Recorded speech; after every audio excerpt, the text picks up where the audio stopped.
Hi everyone, this is Sadie with Maryville Arts District. I'll be narrating and demonstrating the painting of our Enchanted Rose painting. Now I'm reusing an 11 by 14 canvas, that's why it's not white. This is just something that was laying around the apartment that I wanted to use. You'll need a palette, a wide flat brush, a smaller round brush, or another flat brush that's just medium size, and a small detail brush. Purple, black, white, red, and then a light green and a dark green, gold, pearl, and also it's not shown there, but you will need a pink acrylic. All of these are acrylic paints. We're going to start with our background with purple. You're going to do at least 2 layers of purple for your background, so go ahead and pour a lot of paint. You will use it. Now my method for applying background layers so that they look really matte and uniform and aren't very streaky is to go in one direction, just kind of applying the paint on the canvas with my brush.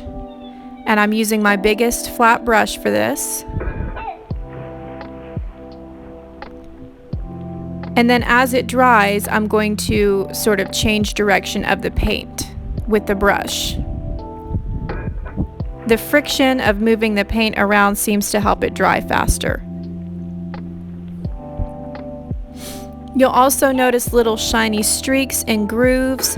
Those areas you want to go over it more than once to flatten that out, because that's where the paint is thicker and will take longer to dry.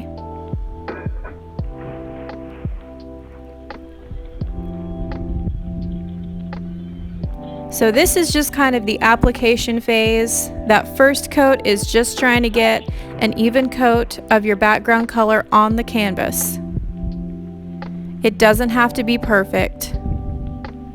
Anything that's showing through, any streaks that you're seeing, I just picked a hair out of the canvas with my brush.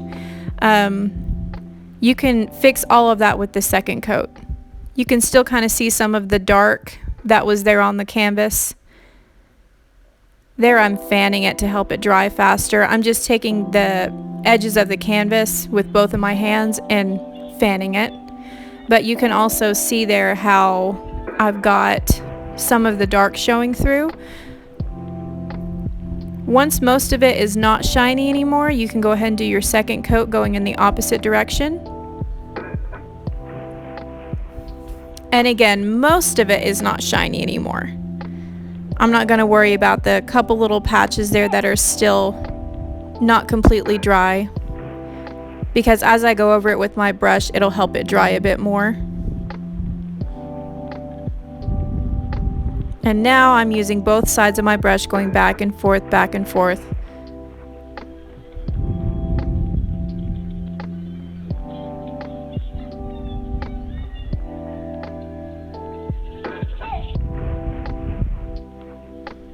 And you'll notice as I apply larger amounts of paint, I flatten it out with my brush, because I know those areas will take longer to dry unless I spread them out.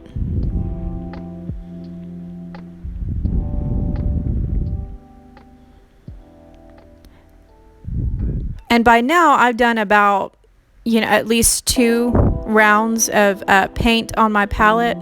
So we are using a lot of paint here. Now, if we were using a heavier body brand of acrylics, then we may not need to have so many layers. So if you have a heavier body paint that has more pigment in it and you don't need to do as many layers, then don't do as many layers.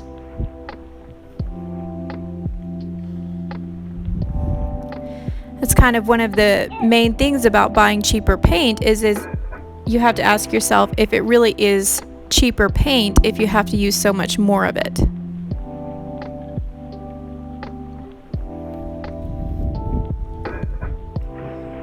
And here's the part where I just kind of go around and find areas that need to be flattened out or need to be touched up.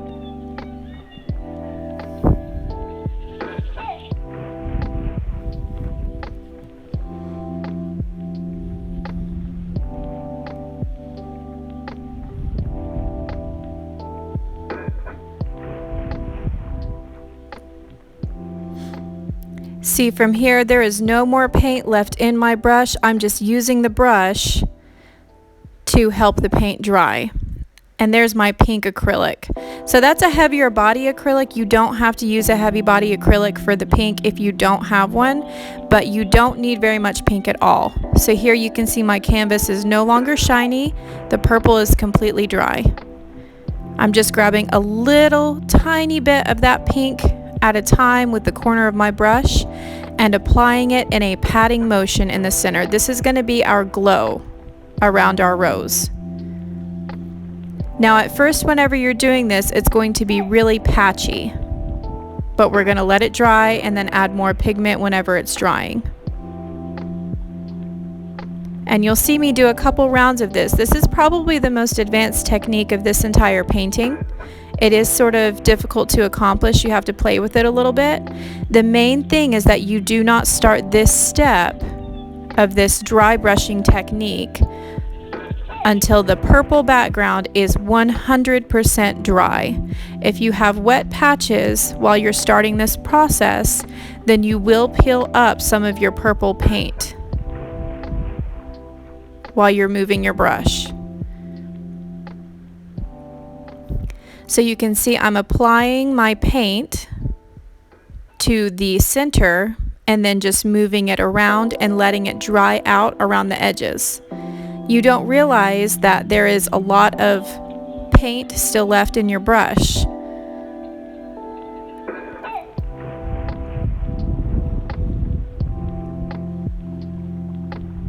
So you want your brush to be very, very dry as well. Don't waterlog your brush.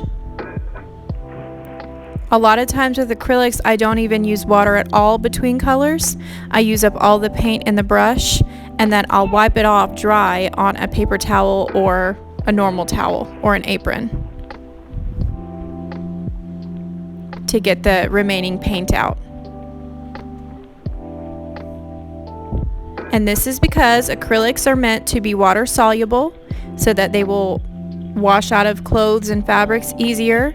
They don't always, but they are made to be able to wash out easier, and they are made to wash out of your brush with water. So whenever you mix acrylics with water, a lot of times it can interrupt the,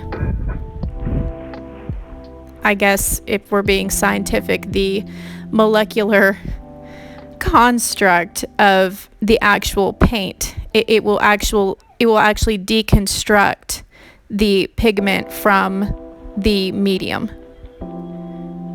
and you'll end up with a soupy mess that takes forever to dry. So now you can see how it's beginning to have more of that vibrancy in the center than along the edges.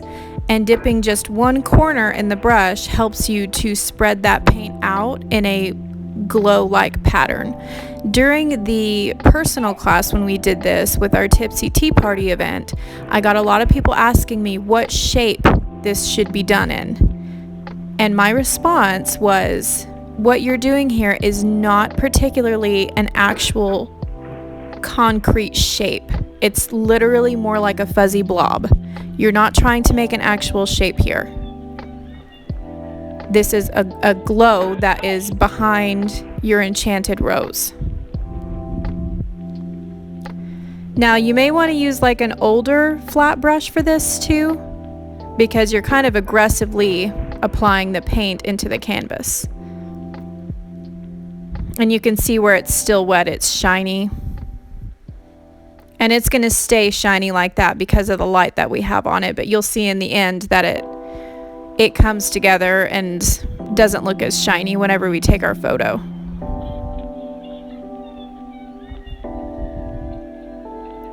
I'm going in with a medium brush just to touch up particular areas. Also keep in mind that we're about to paint a red rose over the top of this pink glow, so it won't be noticeable if you have a few patches left over.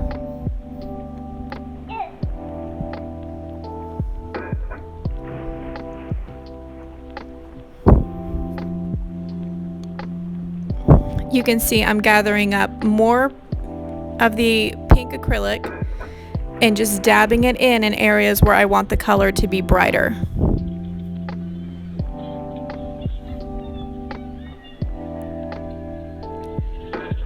Now in person, you can actually hear the motion of my brush on the canvas, and hear the circular motion that I'm doing is causing almost kind of like a scrubbing noise.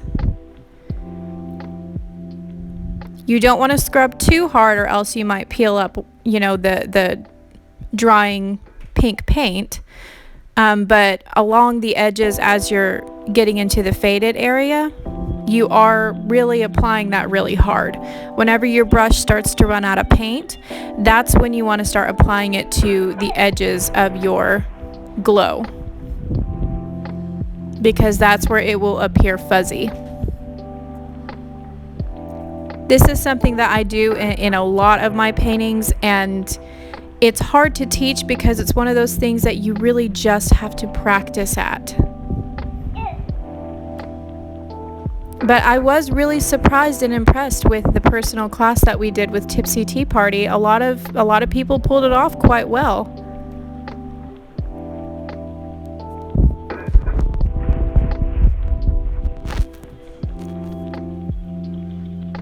But as you can see, this is probably, I guess, the most technical process of this particular painting. The rest of it is just drawing and filling in.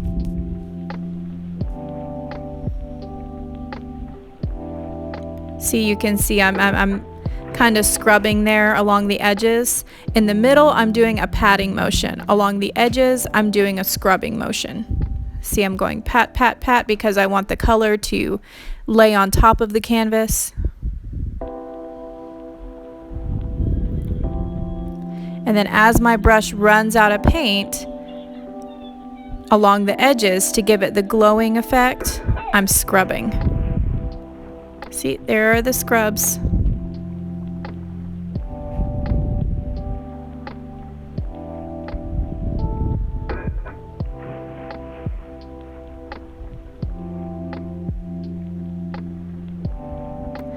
And here I am switching between two different brush shapes and sizes, just to fill in the space a little bit better, or a little bit easier. But you guys, if you're following along and trying this process yourself, you can just use whatever brush that you're comfortable with for this part. I started with the big brush and then added in accents with the smaller one. And again, it's really shiny right now, so it's kind of hard to see the glow type pattern or blob as it really is, but you'll be able to see it better at the end when we show the picture again.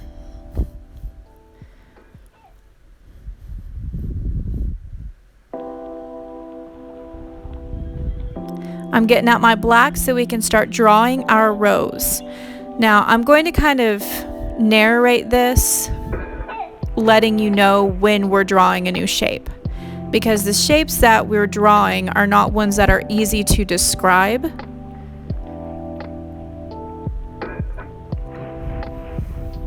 But the first shape here is, I guess it can be best described as like a bean shape. So like an oval, and then we're going to do another oval type shape in the center. Now during the class, there were all kinds of roses. So if you know a different way to draw a rose, or you want to draw a different rose than what I drew, then you can, have at it. You don't have to do the exact same rose that I did. You can do a different style. You can use a different color other than red.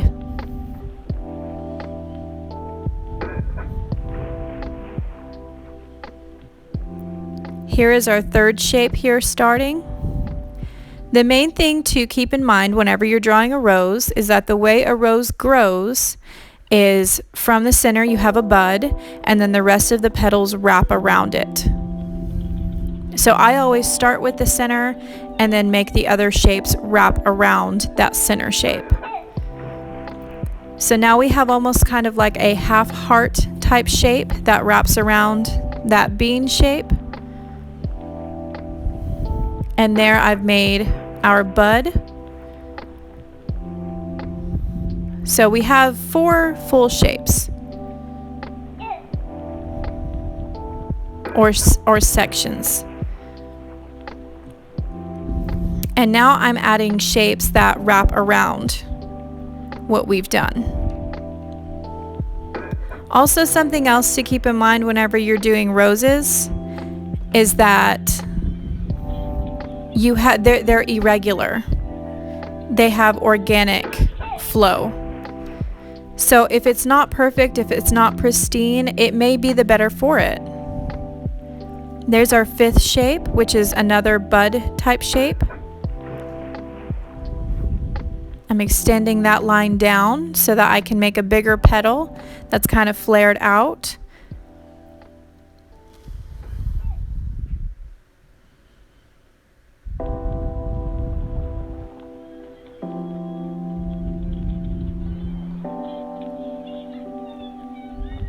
And this will end up being, I believe, our 6th shape or 6th section. And see, by beginning that line from the outside of one that I've already drawn, that's what is helping it to give the impression of it wrapping around itself. If you make some mistakes and need to, draw over certain sections to make it make sense, that's okay. You can just do a couple more layers of red in that section.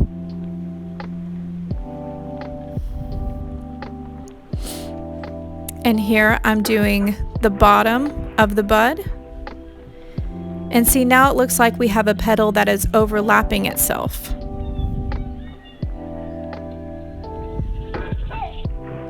And you just want to kind of keep adding those similar shapes that wrap around each other.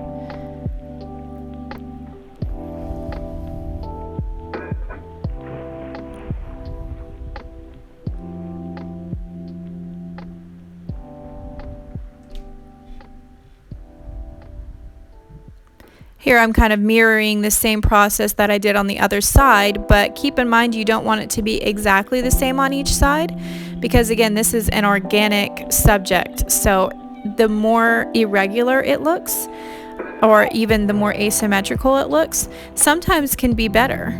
And here is when I'm kind of making one that juts out a little bit so it looks like maybe it's about to fall off. This is Beauty and the Beast inspired. So, in the Beauty and the Beast adaptations, they often have a rose that is enchanted to fall as the spell is about to break. And there we have our rose. And now we're going to start on the leaves. You can do whatever type of leaves you want to do. I'm doing spiky type leaves that a rose often has, but you can do nice, pretty, uniform leaves if you want to. The main thing to keep in mind is that the leaves that are on the bottom of the rose are facing downward. They're not facing up. So the petals of the rose are going up, and then the leaves of the rose are facing downward. So there are leaves. And here's our stem. I chose to not do a perfect straight stem, which sometimes roses do grow that way. I chose to do one that was a little more irregular. Just try your best to not have your stem go off the bottom of the painting, off the bottom of the canvas. And here I'm just kind of laying in where I want my other stems and leaves to go. This helps me composition wise so that I just have a bit more movement going on in the painting. Your eye finds different things to look at, and you have balance in a way that's not quite so literal. Adding on those leaves. Now, during filming, for whatever reason, it did not film me coloring in the rose, but all you do is take your red paint, and you want to make sure you have a red color, not like a tomato red color that's got some orange in it. You want it to be a primary red. And then you're just going to paint over all the black lines in your rose. And what it's going to do is it's going to make the black lines a dark red. You will still be able to see the black lines in the rose that you've drawn whenever you color over them with this acrylic red. If you're using a heavier body acrylic red, then you may not be able to see the lines and may want to color in each individual section separately and not cover the black lines. There I'm just kind of mimicking those leaf shapes to do petals that have already fallen. And again, those are just like leaf shapes.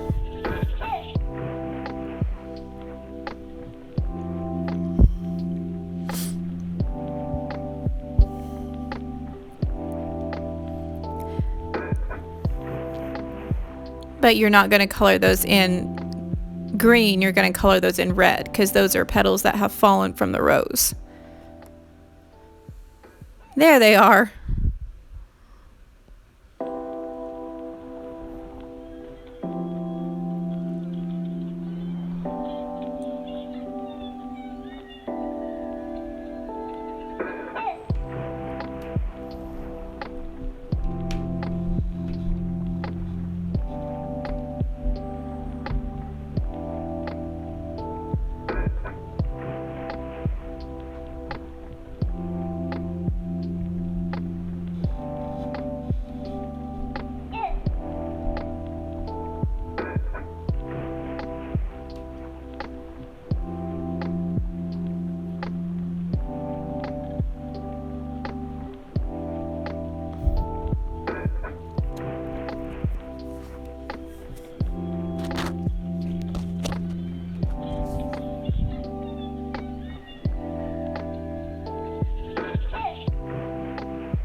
Okay, so what's happened there is I just added more pink, more of the pink glow around my rose to fit it.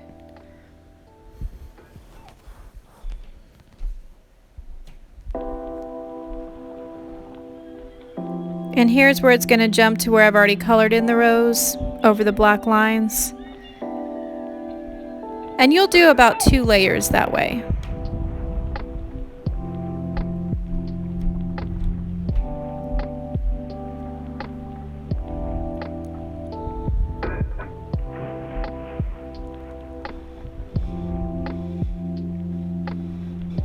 And I've done the same with the green there, with your dark green, and the same with the red.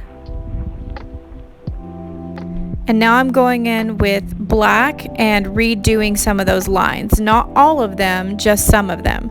I still want some of those lines to look a dark red instead of black. So I'm only going over a few of them again with black that I want to really stand out from the rest.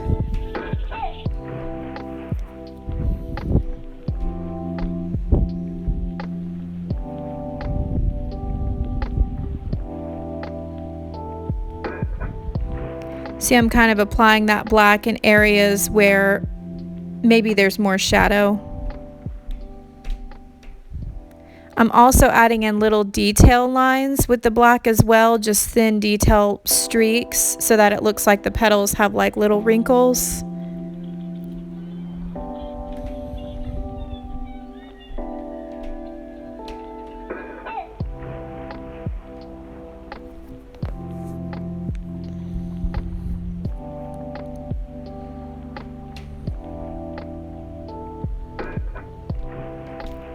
And I'm also going in with some red. I'm using my smallest brush here, by the way, to do all of this detail work.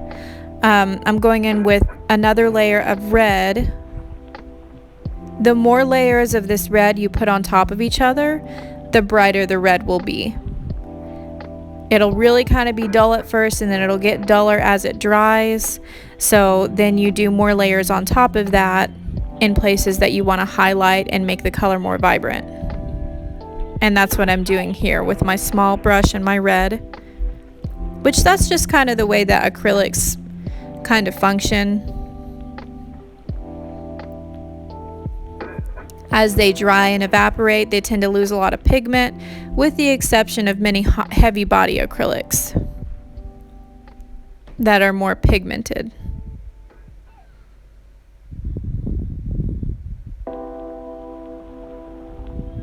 Now I'm going in with my light green and adding highlights to the dark green of the leaves and the stem. And I'm just doing like hash marks starting from the outer edges and going in the center to give the impression of kind of spiky leaves that roses have. But you do not have to do this much detail if you don't want to. You can just do simple highlights on the leaves. I do encourage you to use the lighter color green. I wouldn't skip this step just because I think it does really add a lot of contrast, especially whenever you look at just the dark green against the dark purple background. It does look kind of muddled and it needs a highlight.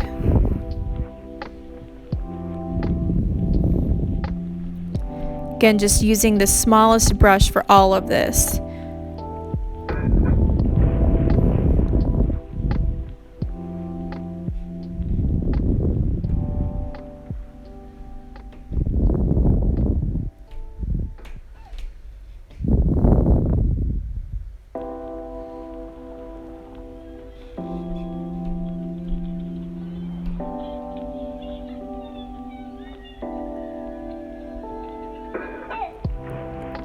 By the way, we're about halfway through this painting.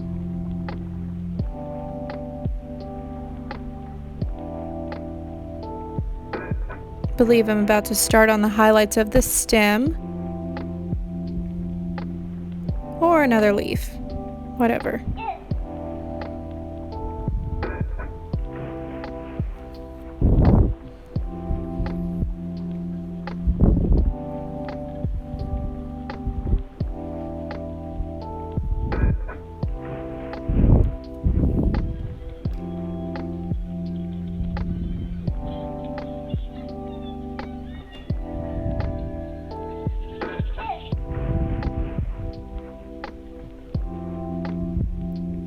Also, something else that was kind of discovered about this process in the personal class when we did this painting was you can alter how much paint you're putting on the canvas mostly by the amount of pressure you are applying to your brush.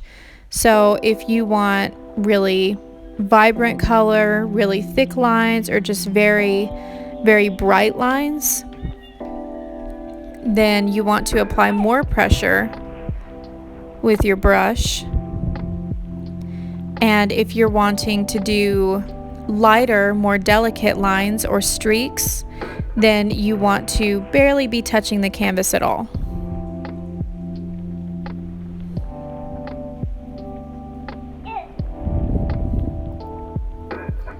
And you can see what a difference the highlights make.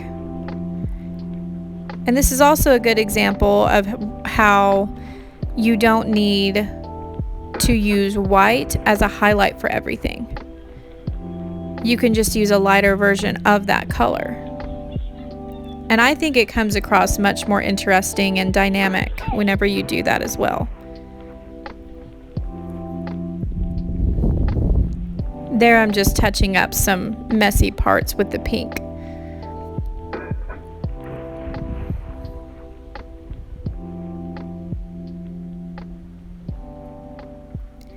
So now I'm going in with my white and I'm going to draw the glass that is over our rose. This can be kind of hard. My advice would be to just not try to go very slow. People often think that to draw steady, smooth lines, you are going very slowly, but that is really not always the case. A lot of times you're actually going quite fast with your streaks.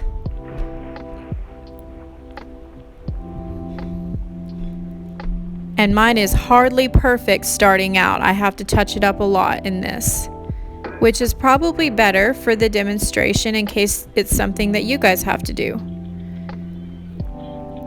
You aren't able to see where I've drawn the bottom, but the bottom is just like an arch. Not an arch, more like a smiley face. The entire shape of the glass dome over the rose is like a bell.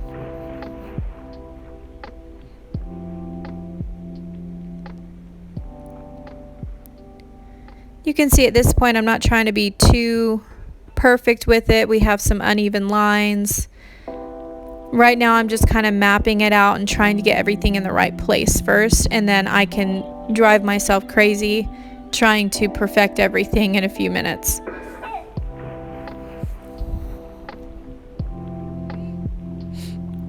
And in the class we had tons of people do all different kinds of shapes of these domes and everything, and it was really cool. So you don't have to do the exact same shape that I'm doing in the video.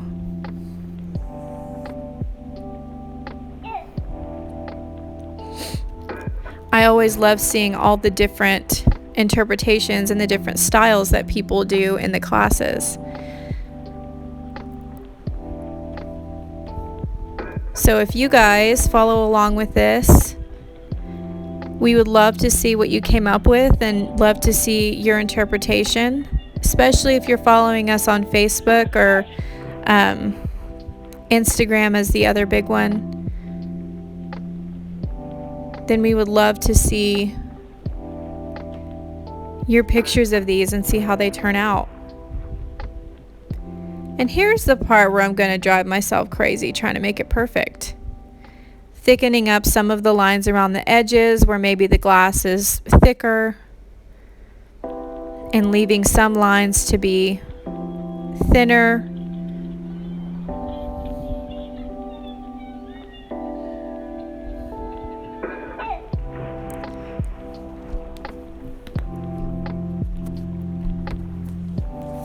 And now anything that you make a mistake on where you need to erase a line or anything like that, you can correct by going over it with your purple background color. As I'm doing there, it's just shiny, so it's hard to see that I'm doing that.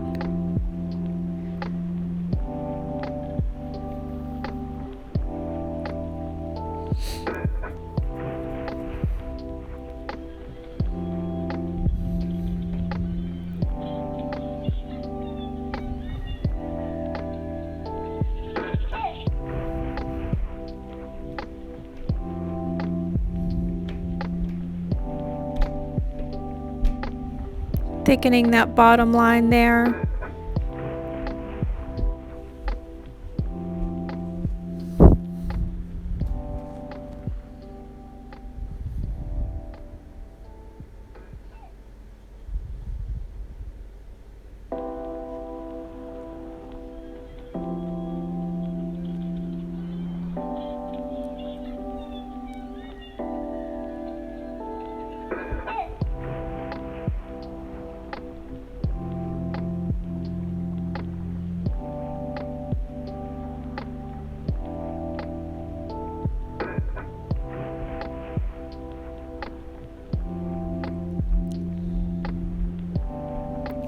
And again, now I'm just going through and I'm adding bolder lines in places so that it's brighter. And I think I might be correcting here.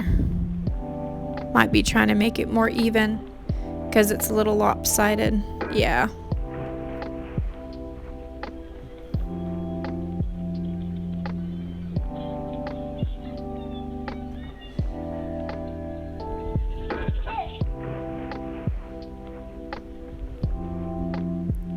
I think I'm grabbing more purple there, is all that is. to touch up those lines.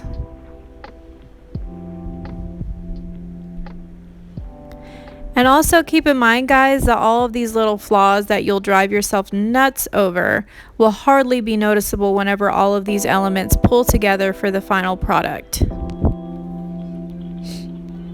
At the end of the day, painting is supposed to be fun, so don't let it stress you out too much. And don't try to limit yourself to trying to make it exactly like what I'm doing in the video or what anyone else around you might be doing.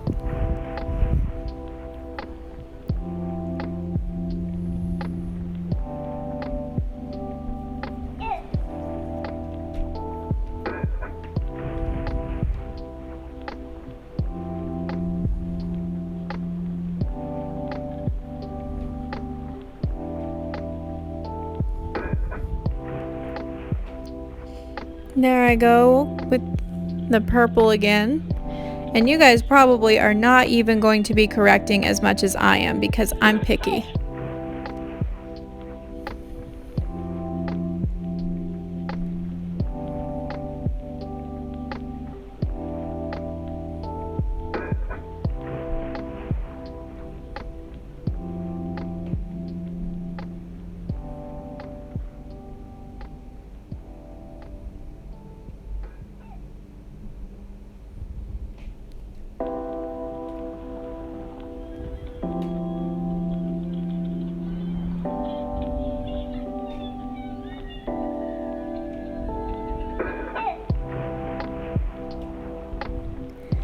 And you'll notice that I'm literally doing like little pokes into the paint.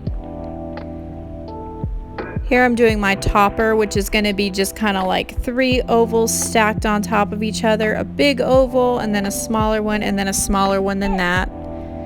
Nothing really complicated. One thing that you don't want to do whenever you're doing like these really detailed thin lines is completely dipping the entire brush in the paint, because you will not use the paint that is on the higher end of the brush close to the metal part, so it'll just get gunked up and dried while you're painting, can ruin the brush, and you can also get a transfer as you're working. And as you're changing the angle of your brush, you'll be like, where did this white come from? So just barely dip it. And here you can see good examples of places where I'm starting on the swirls and all of that frilly stuff, but where I'm barely touching the canvas to get these thinner lines.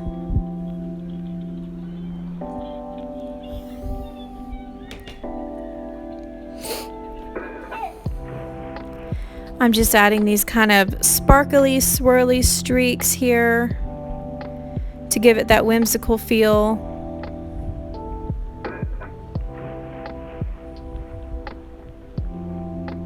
You guys can just follow your heart on this. Again, you don't have to do exactly what I'm doing. We had some people in the physical personal class that didn't want to do this step at all. They're like, I like mine the way it is, which is, that's perfectly fine. It's your painting. You can add or exempt anything that you want.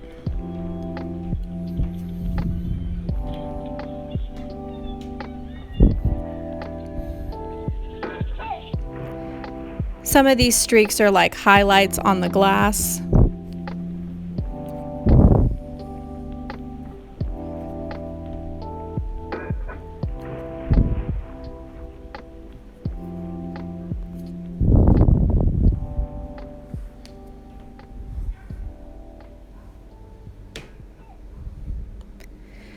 This is also something kind of cool that you can add. We're doing like stars here. Now, I've talked to a lot of other artists who all have their own methods of doing stars. I do mine as sort of like a cross, starting from the center with each arm, and then let it be lighter at the end and have more contrast in the center. And you can add stuff like this in parts where you think that you need to cover something up or add a distraction from a mistake that you think you made.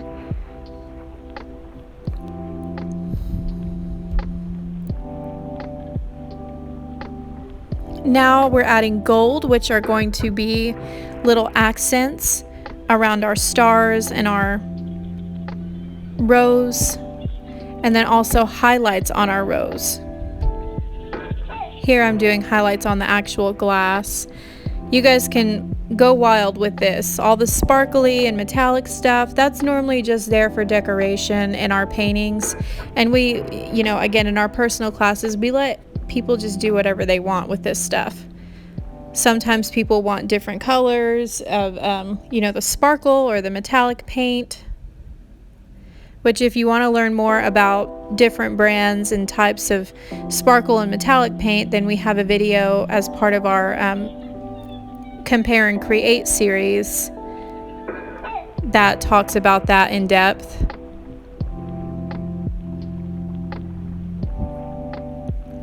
Just adding those little highlights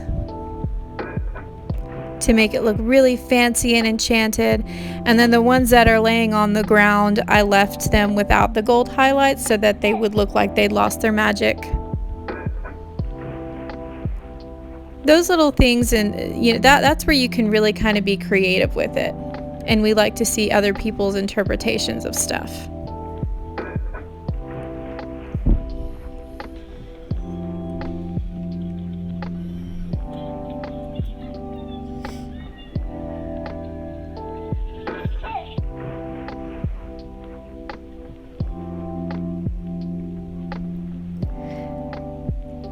So see, instead of trying to bother myself too much about covering up that part right there with more purple, I just made it white and I'm turning it into a highlight, which is perfectly acceptable. You don't always have to do things the hard way.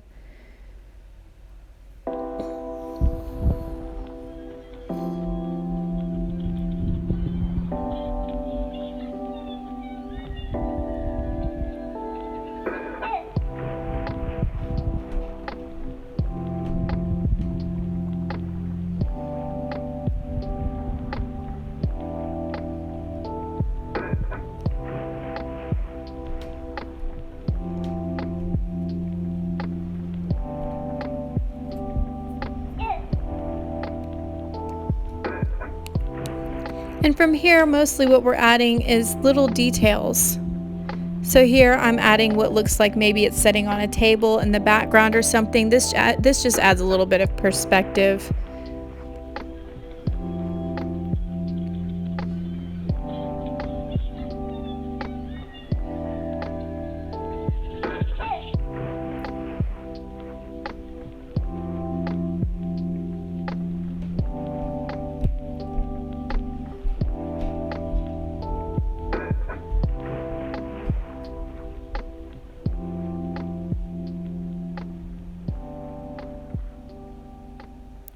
Now I'm adding in this pearl.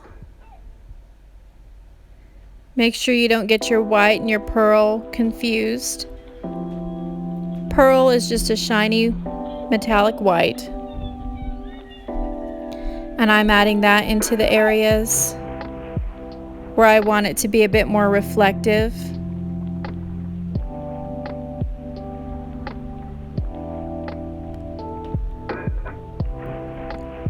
As you can see with my ring light shining on this, it's much lighter than the white that I put down.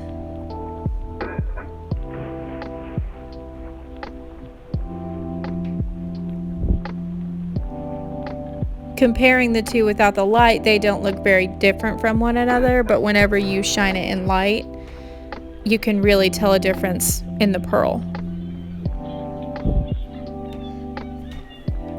Folk Art makes some of my favorite metallic paints like this. Any color you can think of, they have a metallic version of it, and they're pretty vibrant. They're pretty effective. And they're pretty inexpensive too. You can get the little bottles for $2 to $3, and you only need a little bit for accents like this stuff anyway.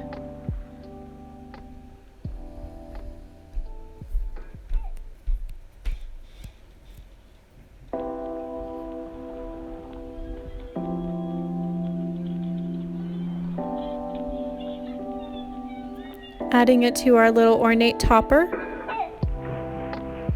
giving it a little swirl in there. Whenever you move this painting around, or if you have it on the wall, you'll be able to see a lot more of those details. There I've added my black and my vignette. So that's just the dry brushing technique again.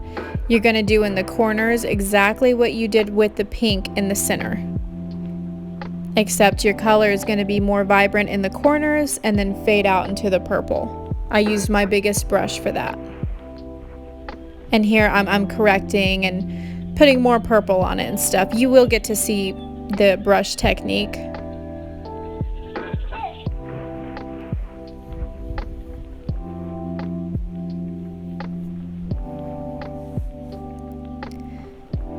See, I'm adding it there in the corner and then just spreading it out. I did about 2 layers on the purple in the corners with my black. So there I'm patting it in and then just spreading it out. I'm not getting more paint. I'm just spreading out what is still in my brush and still on the canvas. And I have added some purple there too.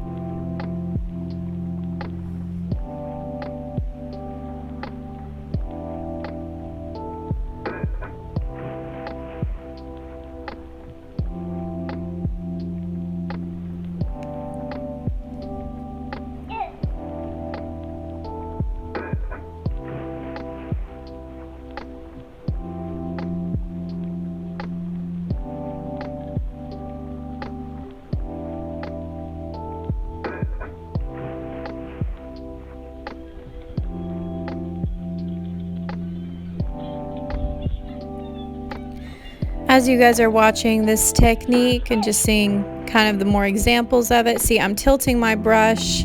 Make sure that you're using your brushes to their fullest potential by changing the angle to get into tight spaces and so on. But other than that, and other than your little details and fun parts, all your little embellishments,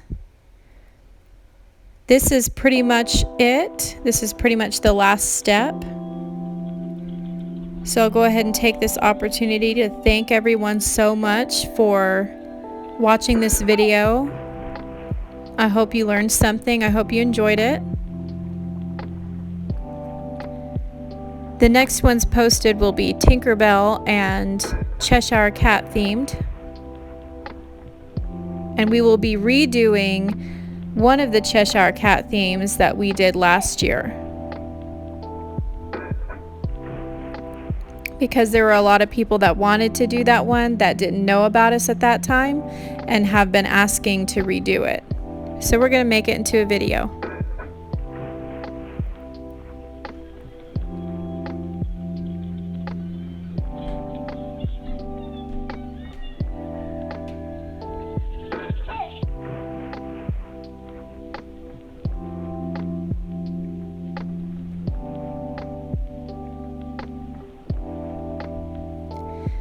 So here you can see I'm just touching up with my black.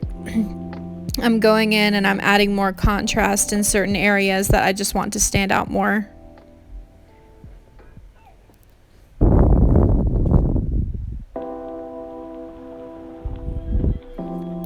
See, I'm barely touching the canvas with this black to get these fine detailed lines.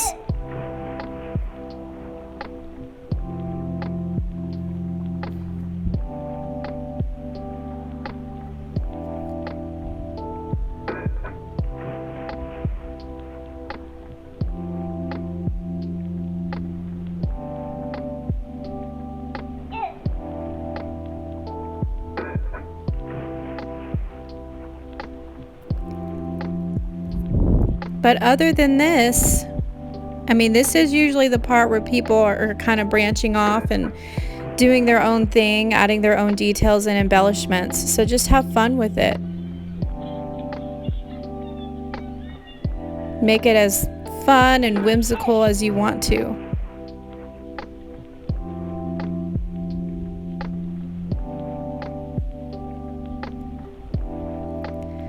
As I tilt the canvas, you can see that pink better.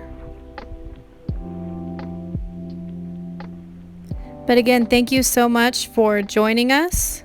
I really hope that you enjoyed this video. We will have more. And we always want to encourage everyone to subscribe to this channel so that you can see our most recent content, and also follow our Facebook and Instagram so you can see more of what we're doing. We do other paintings, we do other events.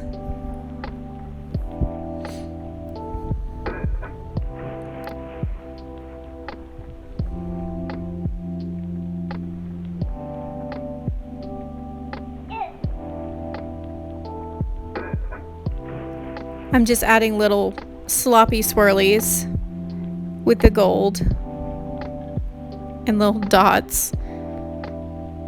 So see, I'm having fun with it. This is where you can just kind of express yourself and have fun with it.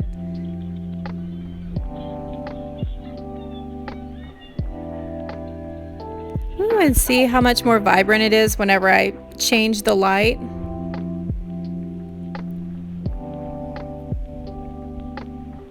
All right, thank you again so much. We hope you enjoyed.